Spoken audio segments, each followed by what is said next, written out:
Esse é o guia rápido sobre o intervalo intrajornada. O intervalo intrajornada é aquele intervalo para descanso dado ao trabalhador dentro de sua jornada de trabalho.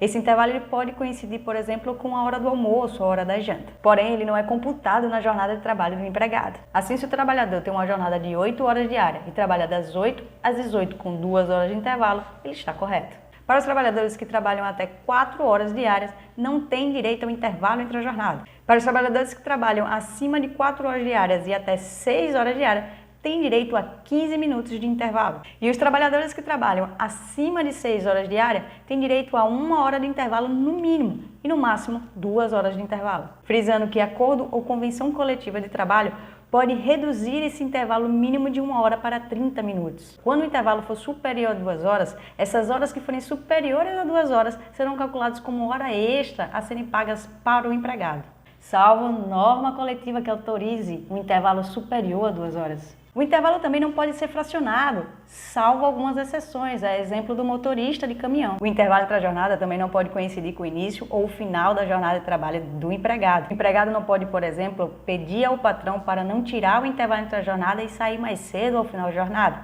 Isso é considerado supressão do intervalo entre a jornada e a empresa tem que pagar por isso. Isso porque o trabalhador que não tira o intervalo entre a jornada tem direito a receber por essa hora pelo tempo que não conseguiu tirar do intervalo entre a jornada, acrescido de 50%.